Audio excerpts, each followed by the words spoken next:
ఆడవరం ప్రాథమిక పాఠశాలలో పోతన జయంతి ఉత్సవం ప్రధాన ఉపాధ్యాయులు బోగిల ఉమా మహేశ్వరరావు ఆధ్వర్యంలో నిర్వహించారు.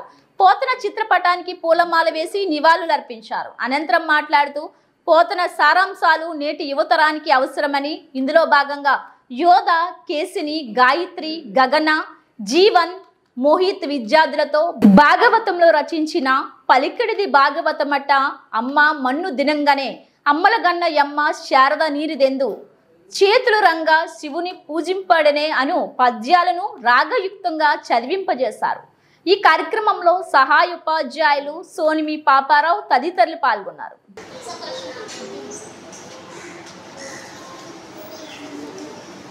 ఈరోజు బొమ్మెర పోతనామాచుడు తెలుగులో ఆదికవి ఈతపట్టిన మంచిది.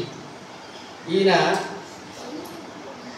జయంతి ఉత్సవం కనుక మనం ఆయన గురించి ఒక పద్యం, ఆయన చెప్పినటువంటి భాగవతంలో చెప్పినటువంటి పద్యాన్ని ఒకటి చదువుతారు. పలికెడిది భాగవతమట పలికించడి వాడు రామభద్రుడట పలికిన పవహరమగునట పలికెద వేరుండుగాద పలుకుగనేలా. ఇది ఒక పద్యం ఉంది. అలాగే ఆయన భాగవత పద్యంలో ఇది ఒకటి ఉంది. శారద నీరదేందు అమ్మల గన్నయమ్మ ఇమ్మను జీసరాధముల చేదుల రంగ శివుని పలికడిది భాగవతమట.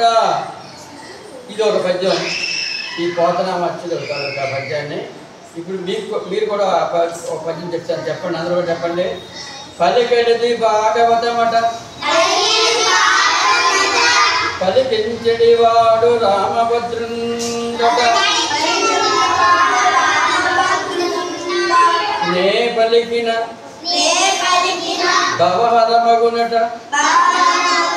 పలికెద వేరండుగాద పలుకగనేలా. పోతనామాచుడు ఏమన్నారంటే ఆ పరమ పవిత్రమైనటువంటి శ్రీరామచంద్రుడి యొక్క భవబంధాలు పరిహారం అవుతాయి కదా. ఆయన తాలూకా గానామృతాన్ని నేను నా నోట పలకడం అనేది చాలా అదృష్టమని చెప్పడం జరిగిందన్నమాట. హ్యాపీగా